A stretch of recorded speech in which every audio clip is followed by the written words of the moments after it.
On this week's episode of the Nittany Dispatch, we dive into James Franklin's pre-Ohio State press conference, have an interview with Bill Landis of The Podcast, who covers Ohio State, and dive into our predictions for the Penn State-Ohio State game this Saturday on this week's episode of the Nittany Dispatch.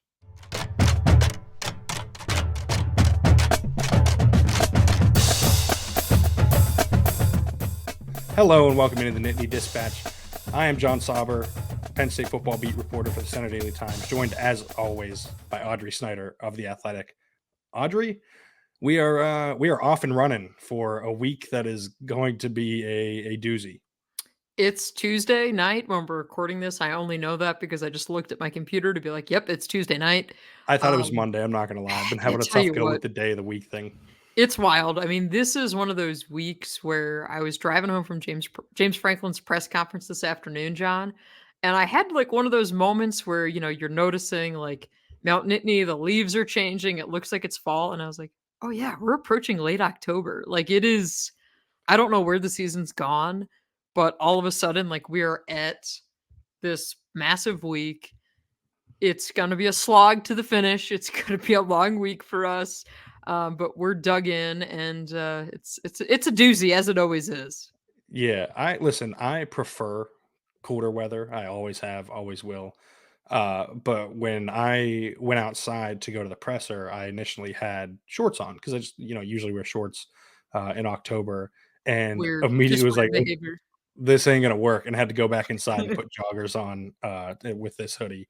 But no, it is like we're already there, like right, like playoff rankings come out soon near the end of this month or early next month. I don't know. I think I believe on Halloween. I think the first. Yeah, I know it's that Tuesday. I don't know what day of the week Halloween is because I'm bad. It is. It's the 31st. I just checked. Perfect. Halloween night, we will get our first playoff rankings. Before we get too far down the road, though, if you are enjoying listening, watching this podcast, please rate, review, and subscribe. Subscribe on YouTube if you're watching here, right below the screen here. Leave those ratings, leave those reviews on Apple Podcasts. It always helps us out. All the 5 stars. We want the 5 stars. That's right. All the 5 stars. The Drew Allars, if you will. Which is, I'm just going to go ahead and pat myself on the back there for that segue because that's some elite that was stuff A plus. we're talking about. That was elite. That wasn't just great. That's right. That was elite. That when we went from great to elite real quick on this pod. But no, Drew Allar was kind of surprisingly, I think, a major talking point today at James Franklin's press conference. A subject and a subject matter and a person that you and I have covered extensively over the last 2 years. You especially with his recruitment and everything. Broke everything down. I had, of course, you can find all of that at The Athletic and on Audrey's Twitter. I had the long feature heading into this season about him, his family, his upbringing, kind of how he got to this moment. But Drew is like a centerpiece to all of this week, and his homecoming to Ohio was a major part of that. Yeah, we talked with Allar Tuesday afternoon on Zoom before James Franklin spoke. Tuesday morning. Well, we can't move 11 a.m. to the afternoon because then I'm always going to be waking up in the afternoon. I always shift 11 a.m. up to like saying it's afternoon, but I'm technically wrong. But not in this household. But the point stands that Drew was asked about how many tickets he's expected to have Saturday in the Horseshoe. And he's like, honestly, I don't know. I left that to my parents. And, it is interesting in that you look at this matchup and you say, okay, Drew Allar from Medina, Ohio, grows up an Ohio State fan. His recruitment is so unique in that he wasn't that dynamic prospect out of the gate, which especially when you're recruiting quarterbacks, that's a little bit unusual because typically, I mean, I've written stories about guys who are in 6th, 7th, and 8th grade who are getting offers, right? Like it's different recruitments with quarterbacks across the board. But this week, you also have Kyle McCord on the other side from St. Joe's Prep. Jersey guy, goes to school in Philadelphia, and then he suits up at Ohio State. So like, I get that, like you have the different intersections there, but the thing I think Penn State fans need to remember, and it came up a lot this week, which is kind of a little bit baffling to me because I remember writing this and I pulled up the story. Like I've been writing this since June of 2021. A big reason why Penn State landed and was able to get to the finish line with Drew Allar was because of Mike Yurcich. I mean, it was Mike Yurcich who made the first point of contact and said, hey, I'm really intrigued by this kid, and reached out and asked to see his film. it was Mike Yurcich who Drew Allar came to camp for because he wanted to impress him, right? Like, to me, and again, John, like you get to know the subjects. Like I went to Medina High School to watch Drew play his senior year. And I remember at that time, right? That was the James Franklin USC rumors. They were like reaching a fever pitch at that point, and Penn State was playing Ohio State the next day. And I just remember having this conversation with Drew and being like, so if something happens and James isn't here, like what happens to you? Are you still going to be the quarterback? And the thing that he told me that night, which is still held true and which was alluded to this week, he's like, as long as Coach Yurcich is there, I will be there. Like that was the relationship that mattered most in this recruitment. That's why Drew Allar is here. Yes, Penn State matters, James Franklin matters, all these other factors are at play. But we spent a lot of time this week kind of looking back at Drew's recruitment as opposed to looking ahead, which I get it. A game of this magnitude, especially with the Ohio and the Pennsylvania ties, you're going to have this. But yeah, Drew Allar certainly doesn't sound like someone who is like awestruck by going to play in the Yeah. horseshoe or like I didn't get that vibe at It- all. Very it- much like standard operating procedure around here, it seemed like. Yeah, very, very poised, which is what like we expect from him at this point, and it's what I mean. James talks about it all the time with Drew. One of the things that I think is most you mentioned that like his recruitment kind of wasn't usual. Like Mhm. COVID definitely played an aspect in all of that. So did like he's a coach's kid, but who didn't play quarterback. One of the things that I had in that story was that like his dad would not let him play quarterback because Which he is did also not want to have fascinating. Yeah. yeah, because he did not want to have the coaches, you know, the stereotypical coach's son gets to be quarterbacks. He's the coach's kid. So Drew actually didn't start playing quarterback till his dad wasn't his coach anymore, and that was in middle school. One of the coaches asked if anyone wanted to play quarterback. Essentially, he raised his hand, and that was the start of it, right? And I think it worked he, out for him.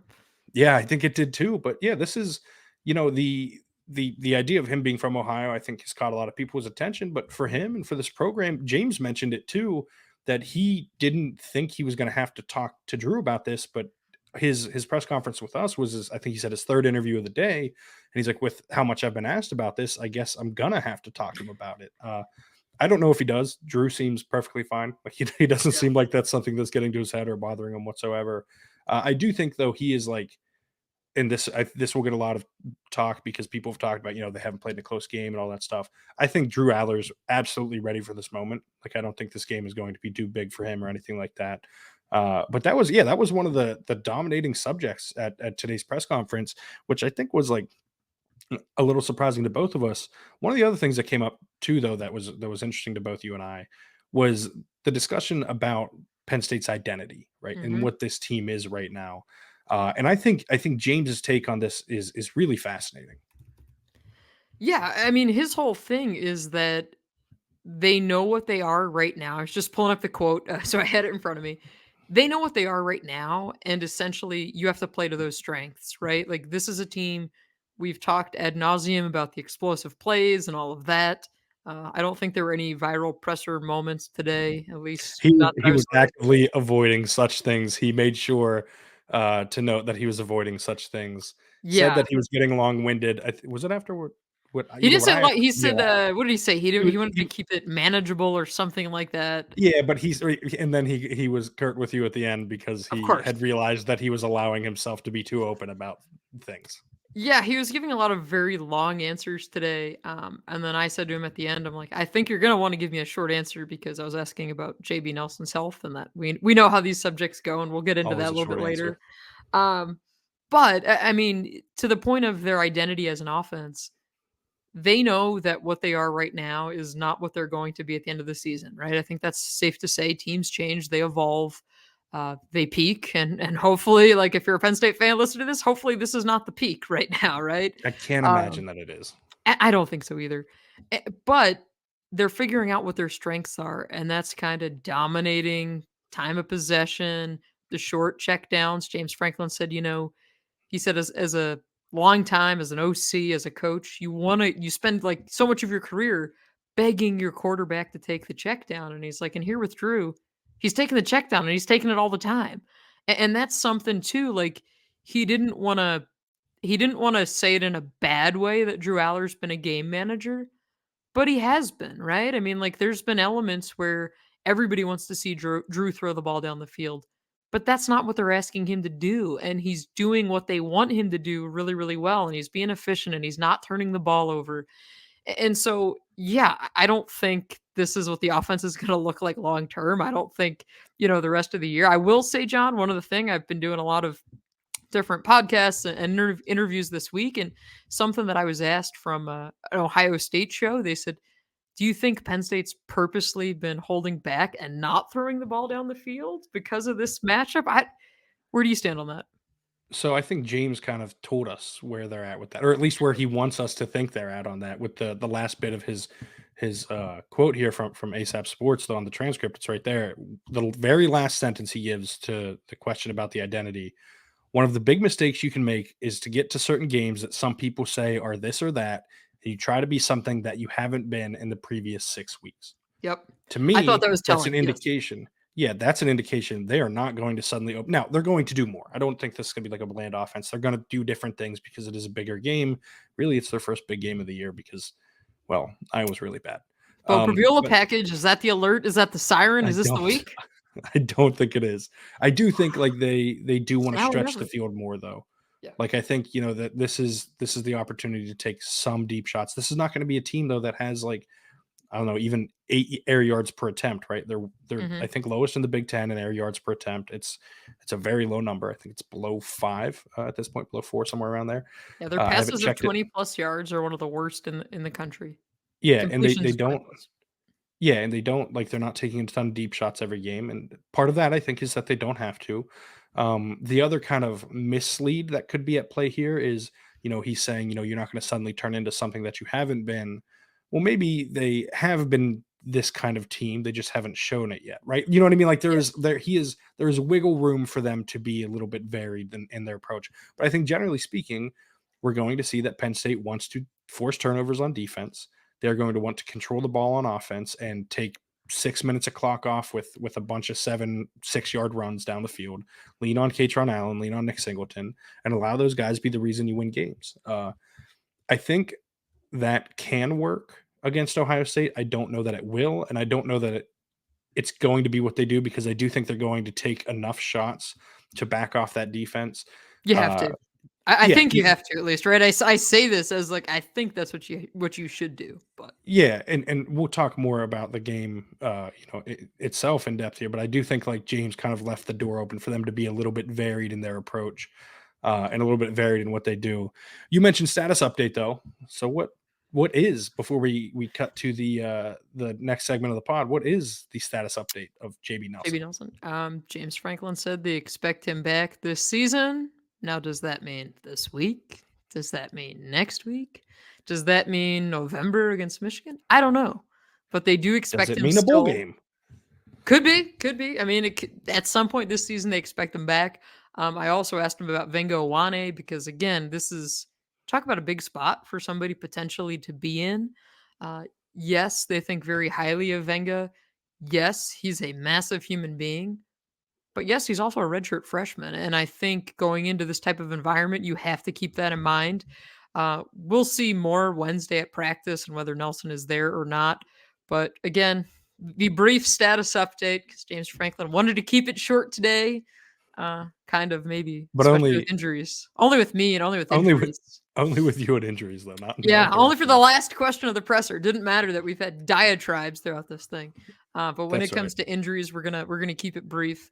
So I mean, yeah, we'll see what it means when we get the availability report, probably at about 10 a.m. Saturday. It'll be 10 a.m. Saturday. I think we'll see tomorrow if he's when the media can view practice if he's present there because he hasn't been basically since the Northwestern game. We haven't seen him anyways at those Wednesday availability. So I think we could potentially get some information tomorrow whether he's present or not present, and then like you mentioned, we'll all be tweeting them out at 10 a.m. on Saturday, those availability reports. The good news is for Penn State, otherwise, there doesn't seem to be a ton going on there with injuries that we know of, right? Nothing from UMass that happened. Trey Wallace looks like he's full go, no, injury issue holding him back or anything like that. But let's get into the Ohio State analysis, and let's start by doing that with, as we teased earlier, an interview with Bill Landis of the podcast covering Ohio State. We are joined now by friend of show, our first ever guest here on the Nittany Dispatch, Bill Landis of the podcast. Bill does a tremendous job covering Ohio State football. His 10th year on the beat. Former colleague of mine, both at The Athletic and at the Daily Collegian, the reunion of your Lady Lions beat reporters. Bill, thanks for joining us. Yeah, I didn't know I was the first guest for you guys. I feel honored and now nervous. Well, Yeah, that's what we like to do here. We like to keep people honest and nervous. I think Audrey conveniently leaving out the important details here, evident by the hat you're wearing for our audio listeners. Bill with a Phillies hat on because That's he understands baseball and is an intelligent baseball fan, and is also going to enjoy some baseball the rest of the postseason still. Yeah, unlike someone else here. Yeah, That's right. Just going to keep showing it off behind me. Those of you watching on YouTube, you see the World Series sign back there. Some of us are living in the past, which is a place that Penn State does not want to be this week. The Nittany Lions 1-8 against the Buckeyes during James Franklin's tenure. Bill, what have been your impressions of Ohio State so far? Because, we watch them as much as we can, but you are there every single day keeping track of what in the world Ryan Day is doing. Yeah. I guess I'll start on the defensive side, believe it or not, which is kind of weird when you're kind of diagnosing Ohio State, but their defense has been really good this year. They were improved last year under Jim Knowles in his first year as coordinator, but it kind of got away from them at the end of the season when they started playing some better teams, including Penn State. Like that was sort of the start of a run of teams finding ways to get kind of explosive plays on Ohio State in a way that was not sustainable. And then I carried through for them to the Michigan game and certainly in the Peach Bowl that they lost to Georgia in the college football playoff. And this year they've gotten much better at that. They're kind of better across the board. I think they're going about it differently. They're not as aggressive as they were last year. Jim Knowles blitzed a ton. He's not blitzing a whole lot now. They're kind of playing it more straight up, but it's been effective. It's been a little bend but don't break, which I think has been frustrating for Ohio State fans at times, but they're keeping teams out of the end zone. I think they've allowed 7 touchdowns now all year through 6 games. So that's pretty good. And that's like sort of been the strength of the team, I think, is their defense. And all 3 levels, I think, have played well for them. Offensively, it's been a little different. They've been a little inconsistent. There have been games where they've been absolutely terrible running the ball.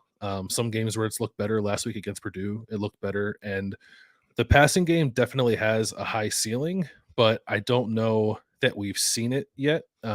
It's different than what people have probably come to expect with like someone like CJ Stroud playing quarterback. And now we're seeing CJ Stroud in the NFL, how good he actually was. And perhaps that wasn't always appreciated when he was playing for Ohio State. So sounds like there's something there, Bill. Sounds like there's a little something there of people not appreciating Mr. Stroud. Yeah. I mean, the NFL and college football are different, right? Yeah. I think you're asked to do different things in college, and there's some fair criticism, I think, of some of CJ's tenure, but what's unquestionable is that he is one of the best pure passers, I think, that's ever played college football.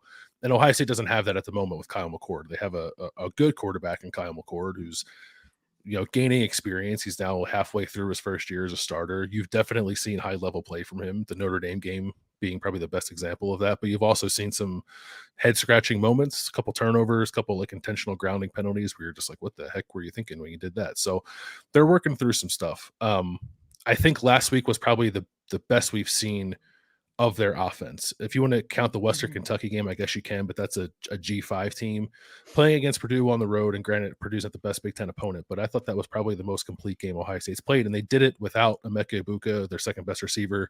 They did it without Travion Henderson and Mayan Williams, 2 of their top running backs, and then lost the third running back in Chip Trainum during that game. And still, I thought found a pretty good footing offensively. So I don't know if that's a sign that they're getting ready to take off or not, but it was good timing, I guess, if it's going to be.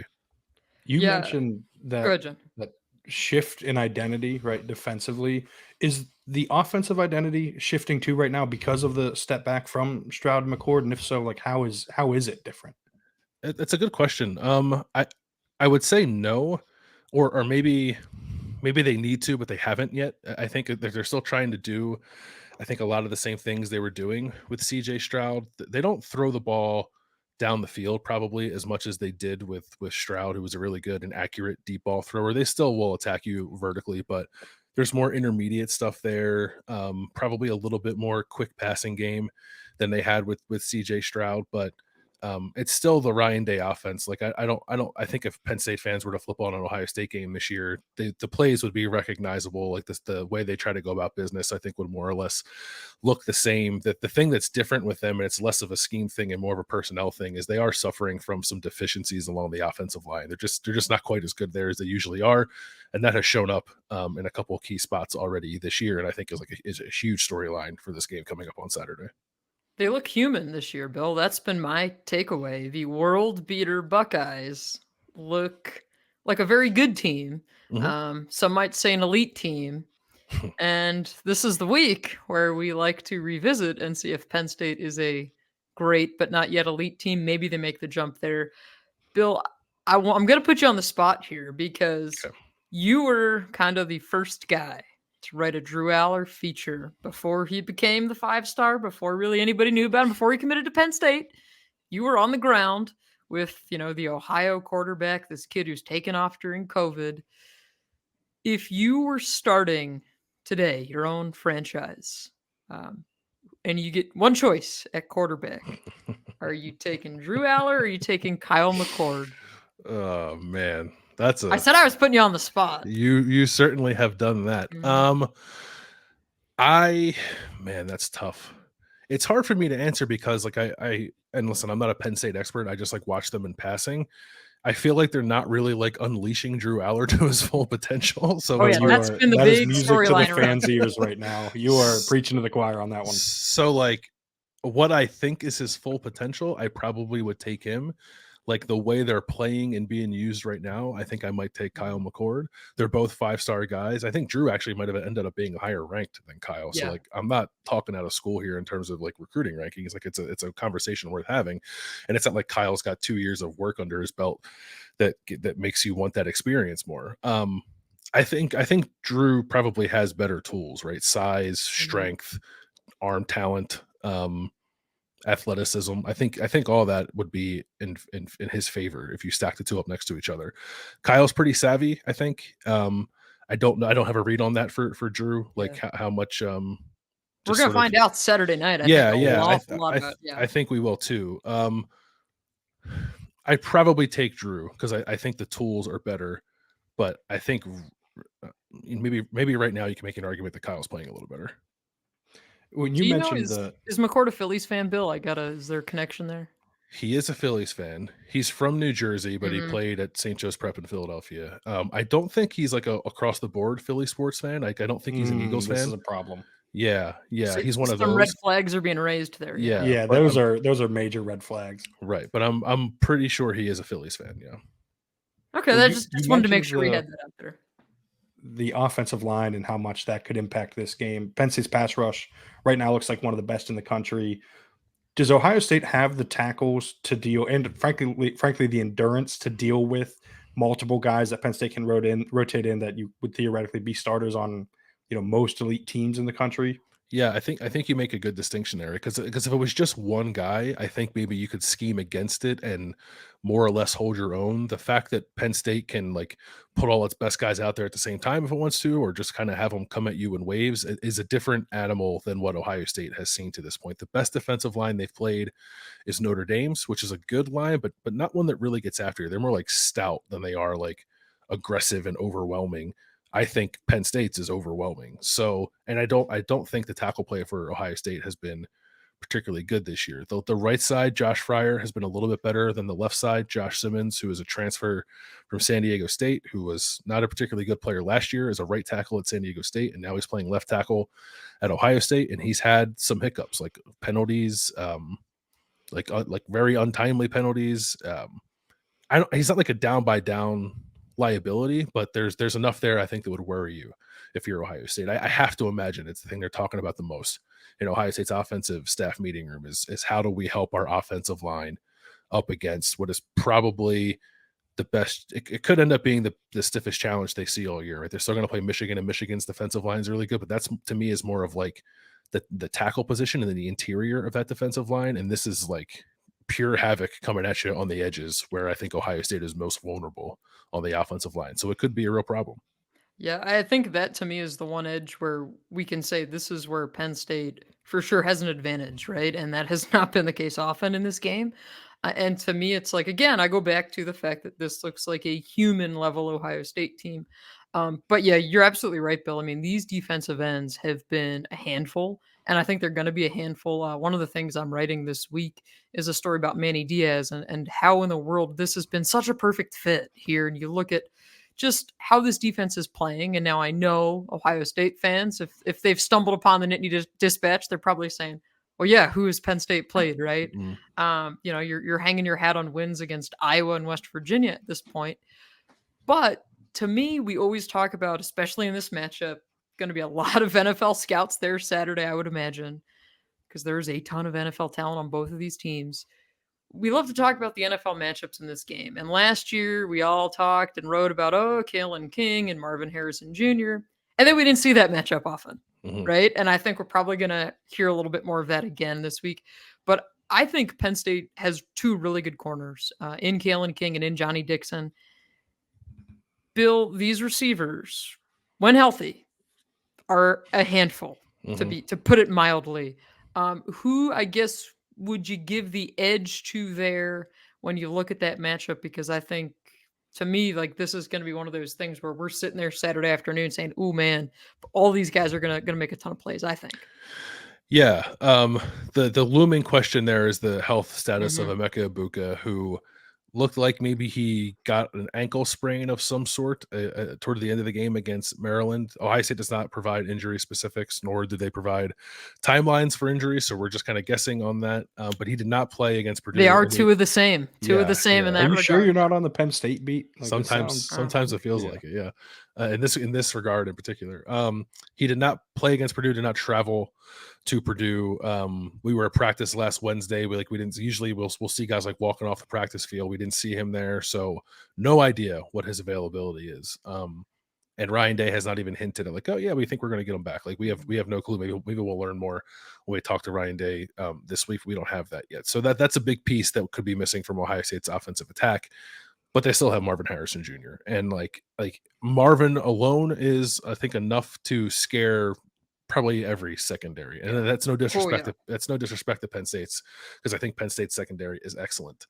I am curious what kind of matchups we see, because especially with Emeka out, I think Marvin could play in the slot a little bit. He played in the slot a decent amount last week against Purdue. I don't know, will Penn State move their corners to play in the slot to cover him, or will they try to cover him with a nickel or a safety? I don't know the answer to that. And Ohio State, they still have Brian Hartline on staff, which means they still have a loaded receiver room. There's a couple of 5-star guys in waiting. One of them, Brandon Ennis, scored a touchdown last week. Another, Carnell Tate, had a 60-yard reception against Purdue. I think those guys can play and can do some stuff if called upon. In a game like this, will Ohio State do that? Potentially not. Ryan Day does tend to play it a little more conservatively in big games like this. So if they don't have Emeka Egbuka, you're going to see a lot of Marvin Harrison Jr., some of your guy Julian Fleming for sure. I was waiting for it. I've been waiting all week for this. Yeah, that'll be the name that people love to hear. He's not used a whole lot in this offense. Actually, it's funny. Carnell Tate is a true freshman who's not played a ton. I think he and Julian Fleming have the same number of receiving yards this year, and Julian Fleming plays every meaningful offensive snap.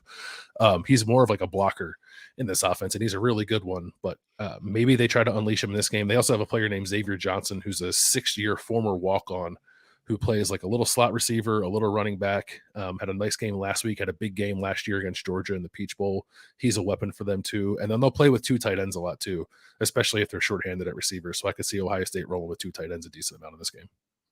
When you mentioned the health of the running backs earlier too, and the offensive line kind of maybe not being up to snuff for a usual Ohio State team, do you think this is an Ohio State team that can run the ball against this front? Penn State, obviously, in the past has had issues with. Last year, they got their doors blown off by Michigan's running game. Do you think that can be an advantage for Ohio State on Saturday? I don't know that I believe it. I'm curious about it. They're not built the same way as Michigan. They're not a big, burly, powerful offensive line. They're kind of more athletic than they are powerful, but they do want to run the ball. And I again, watching Penn State and passing, I do feel like, and at times teams have run the ball okay. I thought West Virginia and Illinois at different points ran the ball okay against Penn State. Obviously not for the entirety of the game, but it makes me wonder whether or not Ohio State might be able to make a little something on the ground game. It will depend on who they have available. So last week they were down a few guys and they played Dallin Hayden, who's a sophomore, who played a decent amount for them last year because they had a bunch of injuries at running back, and Dallin was quite good when he played last year. And Ohio State came into this season with a plan to redshirt him, and then they had to use him last week, and then he looked like the best any running backs looked this year. He had 11 carries for 76 yards and a touchdown against Purdue. I don't know if you'll see him, or we thought Travion Henderson was going to play last week, and then he didn't play. Don't know what's going on with Mayan Williams, and Chip Trayanum got hit pretty hard on a play where he definitely got his bell rung. And so I don't know if he'll be available this week either, but I do think they're going to try to run it. They were not good running the ball against Maryland. They sort of got challenged to run it better, to be more efficient. And the staff, I think, tried to figure out some plays that better suit the offensive line and the running backs in particular. And then it felt like they hit on that against Purdue. But the caveat with that is Purdue doesn't have a very good rushing defense. So that could have just been like a get-right game, gain some confidence, but it turns out they're not actually all that good of a running team. But I think they're going to test it against Penn State, because I don't think they want to go in this game and drop back 45 times with this offensive line against this pass rush. Yeah, as soon as you said that, Bill, I'm thinking, that is not the plan, right? That cannot be the plan. If that's the plan, something's gone terribly wrong. I'm going to take this in a different direction because Bill's a busy guy. I mean, he's on the podcast. They are on all the time. I'm on too nonstop. Much. Yeah. I want to know how many feathers Audrey has ruffled at Ohio State by calling it the podcast instead of the podcast. Oh, that's sorry, all I'm curious about right now. That's true. I'll say this: I'm going to get him canceled right here. Yeah, we've had a handful of guests on our shows. Only a few recurring guests, and I still think that Audrey has gotten the best reception out of any of them. Ooh, yeah, see, people really enjoyed when they came on last year. See, everybody likes a train wreck, right? We'll see how long that lasts. I wanted to take it in a different direction, Bill. If Penn State fans are coming out to this game, because I'm sure some of them will, right? It's a kind of easy trip, 5-hour drive out there. What are a couple places they should go to? A couple stops? What should they check out? Yeah, I guess it depends on what you're looking for. There's a pretty good brewery scene here in Columbus. The big one is probably Land Grant, and just in terms of like space to sit, like cool vibes. The beer's pretty good. Is that Land Grant as in the Land Grant Trophy? That's right. Well, it's Land Grant Brewing. Yeah. Okay, I like it. They usually have pretty good food trucks there, and as long as like they have a really nice outdoor area and like expansive outdoor area, and I think I don't know, it might rain on Friday, but I think it's supposed to be okay this weekend, so that'd be a good spot to go to. There's a place in downtown. It's across the street from the Blue Jackets arena. It's like it's pretty nondescript. It's hard to see and notice unless you're going there specifically, but it's called Wario's, like the video game character. I'm now interested. I don't know why it's called that, but that's what it's called. And it's a sandwich place. They make cheesesteaks. They make chicken cutlet sandwiches. On weekends, they have like a special sandwich of the week. Like sometimes it's a meatball sub. Sometimes it's a like a buffalo chicken sandwich. Like I've never had a bad sandwich from there. And at the risk of like losing my Philadelphian card, no, you should not do it. You don't have to say it. You don't need to do this to yourself. I'm gonna tweak it. Okay. It's a very good cheesesteak. It's a very good cheesesteak. Okay, yeah, that's a great important distinction there. Pushing elite cheesesteak. Pushing elite. Yes, it's expensive. It has to go from great to elite. Still, is what I'm hearing. I like it. I was intrigued by the brewery. That'll maybe be. Maybe that's where I'll go. We'll see. I don't know. Not that I have to keep tabs on any baseball games this week. So you're really just giving Rex for me to watch the Phillies game while Audrey watches me melt down. That's all this is. So there is a section of town called German Village, which is not too far from campus. There's a bar called Gresso's, which is like actually a Philly sports bar. Like they have Phillies watch parties there and Eagles watch parties there. So if you want to be around kindred spirits, that's probably the place right. to go. Maybe I'll slap these overalls on and head on over there. By the way, these overalls, I know I said it before the podcast. I don't know how anyone wears overalls. They're just wildly uncomfortable. This is awful. It's been one of the worst 20 minutes of my comfort in my life. Well, we hope this was not one of the worst 20 minutes of our podcast here at the Nittany Dispatch. We'll see. We'll let the listeners decide that. We're not going to put Bill on the spot with a prediction because it is too early in the week and we have no idea availability this week, like who's going to be playing, all of that. But be sure to follow Bill Landis on Twitter as well. Bill, where are you at on X? What's the handle now? Don't call it X. It's Twitter. It's Twitter. Yeah, it is at Bill Landis 25. So there's 3 L's in the middle of that there. It's kind of weird. And I have to use the 25 because there's some other Bill Landis who like has the handle and never tweets. And every time I message him and say like, hey, can I have your handle? Like he never responds. So Hey, I have the That's tough. 25. Yeah. I had that happen on Instagram. I was fortunately able to get John Sauber on Twitter, but anytime I've had to switch it for like a job or anything, I create a new account and steal this one back so I have it just lingering there in case I want to take it back. Smart. Yeah, I like that. Yeah. Incredible. Well, thanks for joining us, Bill. Yeah. Look forward to seeing you in the press box Saturday afternoon. I keep saying Saturday night because it feels like this should be a night game. That's because it should be. Yeah. Yeah, I was gonna say maybe it's because it should be. Yeah, big noon kickoff, baby. Let's go. It's going to be great for us as writers to get in and out of there. But Bill, look forward to seeing you Saturday. Appreciate you coming on here, and maybe you will be our first recurring guest. We'll see. Oh, wow. I would love the honor, but I appreciate you guys having me on. Thank you. Man, I gotta say, one, what a great interviewee Bill was. Two, those overalls, just fantastic. And as I said moments ago, I am still glad that I did not have to wear them past that 20 minutes because it was not a comfortable endeavor.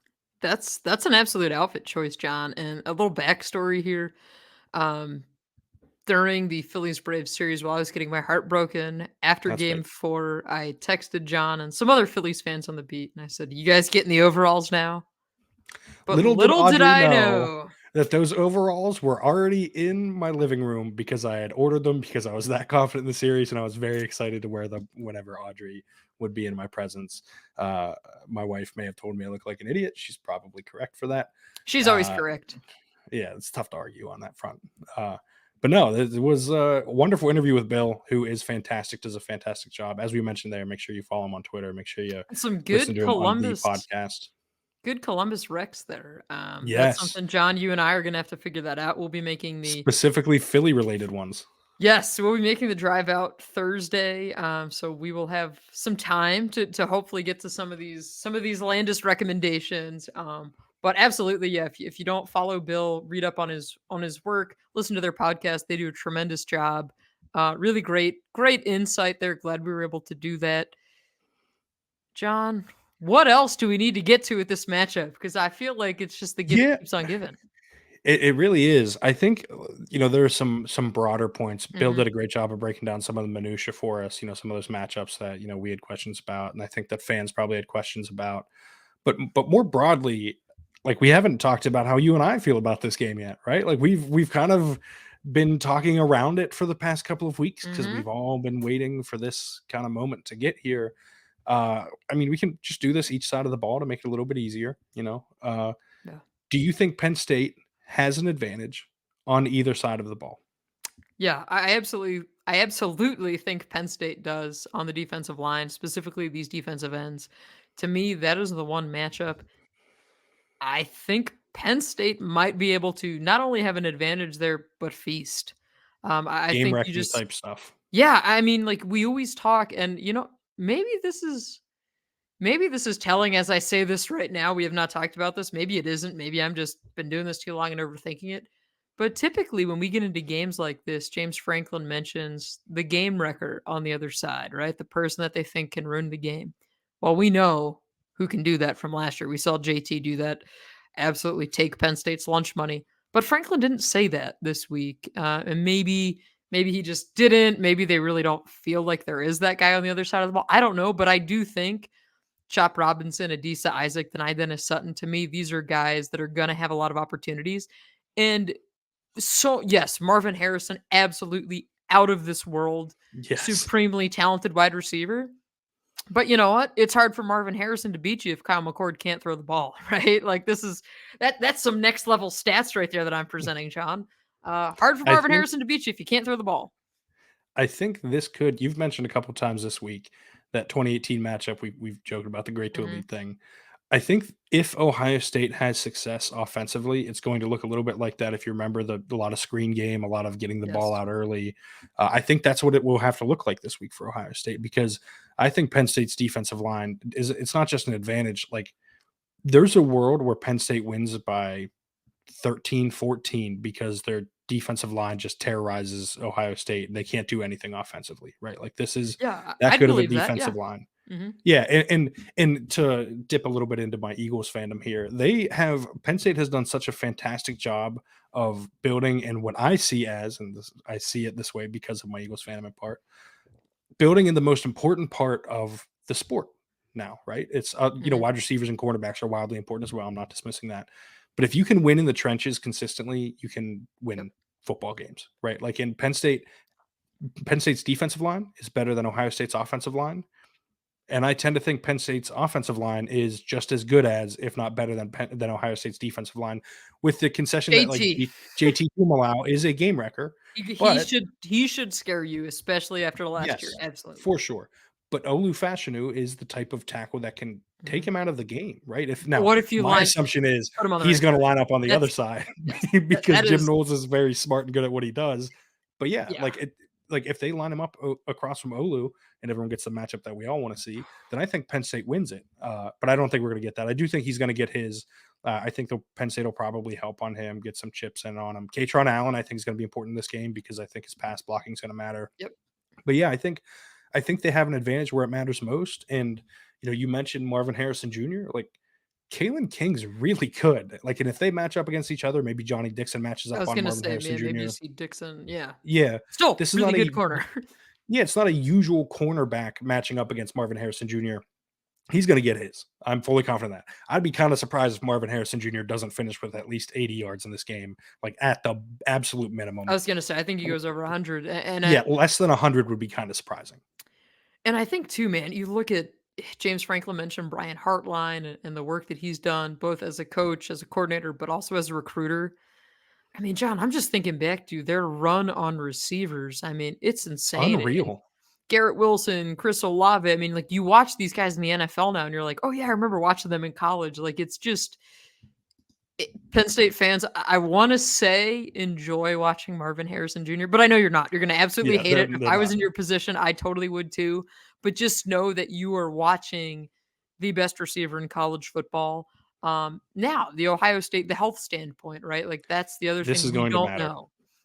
I say the injury front, Ryan Day has been really playing it close to the vest. So we've got an injury standoff here between James Franklin and Ryan Day, but classic. Ohio State is much. Yeah, this is what you guys really tuned in for, I'm sure. The nitty gritty injury details, but Ohio State is more banged up than Penn State is right now. Like to me, that Penn State again, you got Trey Wallace back. You're trending in the right direction. Where Ohio State, I mean, there's some real uncertainty there about who's going to be available and how effective are they if they go. But that to me is like, man, that receiving core. But again, Emeka Egbuka, we're not sure. Like right now, as we record this Tuesday night, we've still got a ways to go. Yeah, and Ryan Day said hopefully Ohio State is going to get those guys back, which is not an answer to the question. I hate to break it to everyone that it's not a real answer. I'm sure that they are hoping to have some of their best players back. Well, I hope to win the lottery too, John. That would be very nice. But getting Egbuka back would be enormous for the Ohio State offense. I think Penn State has an advantage at quarterback here too. I know Bill said he would take Kyle McCord over Allar right now to win a game, which is an understandable opinion, to be clear. But to me, I think I would take Allar just because I think he's capable of more than what he's shown currently. Oh, yeah. Like I don't know that it's like an upside thing where it's like, oh, down the road he's going to be good. I think he's capable of these things now. They're just not really asking him to do those things. And if they need him to do those kind of things, stretching the field, making really tight window throws, making plays happen to win the game, if they need him to step up in those situations and they kind of fade away from it and try and do things a different way, I don't think that's on Allar, right? Like I think it's on the coaching staff. Now, who knows? Maybe they put him in position to succeed with his arm talent and to really lead this team to a win. But I do think there's a world where and I think this is honestly, if we want to talk about like if Penn State loses, what does it look like? I think it looks like wait, John. Our viewership numbers just are going to plummet with that. If you're good, a world where I'm not saying that it's going to happen. Picks for the end, but no. We'll save the picks. Carry on. But if they lose, I think it's because they didn't ask Allar to do enough. And I know it probably sounds weird because they've won all these games and we talked about already in the first segment, right? Like about like having your identity and knowing what your identity is. I just think they can expand upon that. I just think that they can be more than what they have been. I think in a game like this is when you want to do that. Two things for me. Penn State, Drew Allar's been turnover free in a Nittany Lion uniform. 16 games, has not turned the ball over, right? That's massive. Like that in itself He is did kind huge. of try to against West Virginia. Oh yeah, no, they're definitely some of those Yeah. throws he's lucked out on, but like sometimes you get a little help, right? That's Sometimes right. we talked earlier about turnover luck, right? This season, sometimes the ball bounces your way. But to me, the other thing that could really swing this game, and I was thinking about this earlier today, you think back on this series, or at least the past decade, man, special teams play, right? How many times have we seen it? Penn State fans, you think back to 2016 to the Grant Haley scoop and score coming off the blocked field goal. There have been some massively important special teams plays. Now, when we talked earlier this week, John, after our post UMass episode, we were saying Daquan Hardy coming off of an all-world performance, 2 punt returns for a touchdown. James Franklin even said Tuesday, he was like, I know you guys asked me about this, and I was thinking about it too. Like, why wasn't Hardy our guy before this, essentially?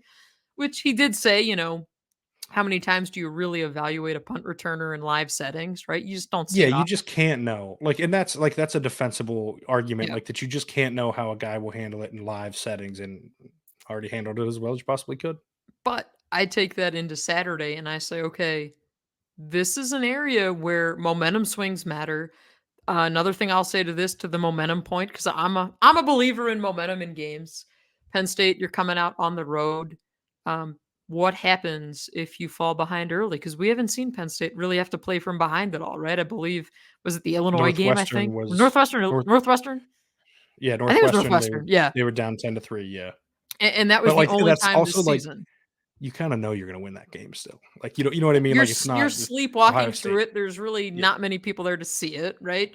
Um, eh, but I do think there's something to that, right? Like, how do you play from behind? And that ties into the Drew Allar point, right? We haven't seen him in these big, massive moments yet.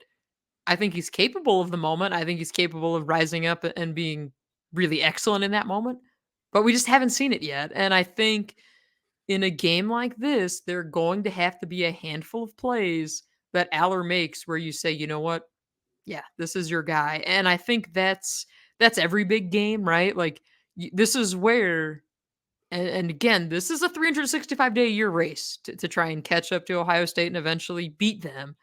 This is where your 5-star player needs to play like a 5-star, right? Like this is where the fact that you've closed the gap in the trenches, this is where it's time for that to show up. Because again, like yes, Penn State's been here before. They've been here close before. The 2 1-point losses are something that have eaten away at this program and those inside that building for a long time. But this is a chance to turn the tide a little bit and to kind of showcase these wins that you've had throughout the months and the years building up to this point. So, yeah, John, this is going to be a But fun that's one. what yeah, like, the thing is, this game this Saturday is so much more than this Saturday, Yeah. than this season, than this Mhm. team. Like, this is and I plan on, writing about this week. It's this is what it's all built to, right? The idea that I think everyone was kind of stuck on, like, next year is the year, that kind of idea. I don't know. I think they're gonna be very good next year, to be I clear. think the Penn State's schedule probably kinda I think the yeah, schedule's gonna damper some of that with the yeah, but I expanded still Big think they'll Ten, make the playoff just because it's an expanded expanded playoff, and they field. should be one of the Mhm. top 8 or so teams in the country.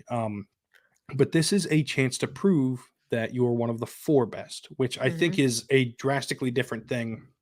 Maybe, it's tough to get in the mind of high school kids nowadays, but, like, Oof, you're maybe closer this to it than is I am, John. Go for it. that's true. That's true. I'm still in my brisk in my 20s, not quite in the 30s yet. But no, I think this is like maybe in the eyes of recruits, like this is, making the playoff when it's one of the top 4 is different than making it when you're one of the top 12, right? You're still seen as like the elite of the elite. And getting in that final year where it's only 4 teams, I think would have a big impact and would create a ton of momentum for a program that like say what you will about James Franklin, he's excellent at creating momentum for Mhm. this program on the recruiting trail and turning when good things happen on the field, he makes them even better off the field, right? Like he is really good at that. He's I think clearly one of the 10 best coaches in the country. I don't know that that's an argument anymore, although I think some people would try to argue it. Some might, I yeah. I think like he is so good at taking these on-field victories and turning them into off-field victories, which then turns into more on-field victories and like stacking that stuff up and building up upon it. This is it though. This is the one. Yeah. Like I've said it all week. I've been saying it all season. I think they're better than Ohio State. I don't Mhm. think this is in years past. Even in 2016, I did not think they were better than Ohio State, but they won because it's the sport, right? It's how it goes sometimes. And listen, they could lose Saturday for that same reason, right? Even if I think they're the better team, but like Ohio State lost in 2016 because of mistakes they made, not because of anything. Oh, I mean, yeah. Penn State had to take advantage of it, but that was more about Ohio State's mistakes. Penn State, if it plays without making mistakes and plays its game and plays at a high level, is going to win this game on Saturday. Like to me, point blank, period. That's it. They are a better team than Ohio State. This is the chance to go prove that they're not just on that level, that they can be above that level moving forward. And really, for the first time since 2017, when Penn State went in there, I'm entering this game saying this is a roster that is capable of beating Ohio State at their place, right? Like this is to me, and again, all off season I've been writing this, I've been saying it. Ohio State to me looked like this was a team that was going to come back to human levels, right? Again, this is a team since James Franklin's been here. Ohio State's made the playoff 5 times, right? We can point to the 1-8 record that Franklin has against Ohio State. They've been playing out of this world, right? Like the thing that always kind of defies logic is Penn State has played these guys closer in most years than they should have, right? And you talk about 2014 and kind of the forgotten game where a sanctioned team essentially takes them to double overtime and Penn State loses there, but in a game they had no business being in. And Ohio State fans, I'm sure, are well aware of that number, but also well aware of the fact that this is a team that's played them really well. Sometimes, and I remember we've talked about this with James Franklin in previous years, sometimes they're just teams, just programs that you match up well against, right? And that's kind of what this has become. And so I'm with you, John. I mean, I think if Penn State, and they don't even have to play a perfect game because they're not, nobody's going to play a perfect game. But if Penn State applies the recipe that they've been using and sprinkles in a few more deep shots that I know that they're capable of connecting on, a few more explosive plays, whether that's in the run game. Because, I mean, let's be honest, John, like at some point, Nick Singleton is going to bust off a run of 40 plus yards, right? Like it's a matter of time. I think it's just you can point to various factors and way teams have played them that it's happened, whether that's as a kick returner, whether that's as a running back. Like at some point, he's too good for this not to happen. Um, but I'm with you. I mean, I think Penn State is the better team, which is not something we have said often, if at all, in this series. I mean, 17, 18, we would have these discussions, but I do think this is their chance to strike. And we can say that yeah, sure, Penn State in 2024, they should be poised to this. But you know what? Nothing is a given in this sport. You're one injury away from 2024. We have no clue what the future is for Manny Diaz. I'm writing a story about it this week on The Athletic. And man, I will say, John, players absolutely love this guy. Like that to me was the takeaway. They love this guy. And I mean, it's just been this perfect fit in so many ways. But yeah, don't hang your hat on 2024, even though you should make the playoff because it's not a given. Like this is your moment right now. And Saturday afternoon, we're going to find out whether or not Penn State's ready for it. So here we are. Do you want to go Are first, or you do you want ready me to go for it, first? John? Do you want to go first? Or do you want me to? I'll go first. I will go first Okay. because all off season, I've been saying it. I've been saying I thought Penn State would go 11-1. And I said that I thought they match up better with Ohio State than they do with Michigan. So who would I be, John, to sit here on Tuesday, October 17th and change my mind? It's not me. Now, if I really felt that Penn State was not capable of this, I absolutely would have changed my mind. Yeah, I was going to say, if things had gone poorly the first things 6 had weeks, gone I think it would be you to do that. Yeah, absolutely would have been me. I would have bailed on that in a hurry. But I really do believe that this is a Penn State team that we haven't seen it play its best football yet, but it's still playing really damn good football with what it's been doing. Yes, it's going to be tough playing at Ohio State, Yes, I do think it helps you that this game is at noon and not at night. Conversely, you got to play Michigan later in the year in Beaver Stadium at noon, so it evens out. But I am picking Penn State, and for the sake of consistency, so I don't mess this up, I've got Penn State 28, Ohio State 24. So, John, are we aligned? Because we have not talked about our score predictions. We are partially aligned. I don't think this is, and this is one thing I think I've been, kind of against the grain with all week. I don't think this is going to be a high scoring game. Yeah. I will go as far to say as I think 13-7 is more likely than like 35-31. I think these are two of the best defenses in the country. A quarterback on one side and Kyle McCord, who I don't think is playing up to the standard that Ohio State is used to. Quarterback in Drew Allar, who is capable of that, but we haven't seen it yet. But I think we both agree that we both think he can do that. We talked about this is we think it's a better team. We think that they match up better with Ohio State than most other programs do. It's just all lining up, right? Like the only aspect I think that doesn't line up is that it's on the road. And I just I don't know if that's going to matter here. I'm taking Penn State to win 21-17. I think, like I said, this is going to be lower scoring. The over-under, I think, was 46.5. I kind of think that might come down a little more, but I do think it's going to be a lower scoring game. I just think Penn State's defense is too good at the end of the day. And honestly, I wouldn't be surprised if one of Ohio State's scores comes off of a turnover from the offense or something like that, or a short field of some sort because of a long return. I just think this Penn State defense is too good to give up, 25 plus, 30 plus points in this game. And I think they're gonna announce their arrival, right? Like these defensive ends. It's not just Adisa Isaac. It's not just Chop Robinson. It's also Deni Dennis Sutton. It's also Amin Vanover. It's also Zariah Fisher. Like this is a really deep defensive end group that is going to just wreak havoc all game. And so I think they're going to be the reason that Penn State wins. I think this is going to be, there's a world where this is, honestly, I would say it's going to be like 21-10 that Ohio State scores late and tries to make it close and can't come back.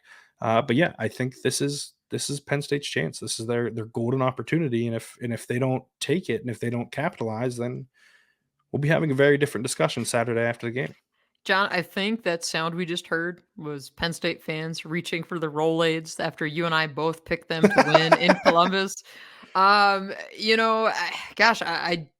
do think though, I think we're onto something here. Again, we're around this team every day. We follow it closely, intently, and you see the strides that have been made, right? And I think so much of the play in the trenches is massively important in this game. But again, you got to go out and do it, right? You can have the better team on paper, but you got to go out, you got to do it. And oh, by the way, you got to do it on the road. You and I will be there in the press box at the Horseshoe. We will see the I get dotted and all of the other pageantry that comes with it. I really like their stadium. Yeah, I was gonna say, I will never say anything bad about their stadium and their press box. Like Penn State fans, if you're going out to this game, I do think you will enjoy yourselves, not only because we're picking Penn State to win, but also because I think there's a lot of cool stuff to do in Columbus. Very nice, fun area for y'all to check out. The stadium, I think it's tremendous. It's really well done. And something that came up this week, I'm working on a story with my colleague Cam at The Athletic about, I won't say rivalry, but about this series that's emerged, this tightly contested Penn State-Ohio State series in some regards. And one of the things that's come up is, even if Penn State players, past, present, aren't thrilled about going to Columbus, there's a level of respect there. There's a level of, we love playing there because we know it's going to get loud. We know that these people love football too, just like we do here in State College. Like there's that mutual respect that I think makes this really, really cool. But again, at some point, Penn State, you got to take one of these. And I think Saturday we see it. John, you and I will be firing up the podcast Saturday late afternoon, because noon kick. But we'll have a podcast to your feeds by Sunday morning at the latest. We will be there to document anything and everything that happens in the Horseshoe. Please, if you're tuning in today, if this is the first time, we hope it's not the last time. Don't forget to rate, review, subscribe. We will be coming your way the rest of the season, whatever in the world that looks like. But until then, I'm Audrey Snyder. He's John Sauber. Man, it's time for us to get out of here. From It has Audrey been and a Jon. long evening. Take care.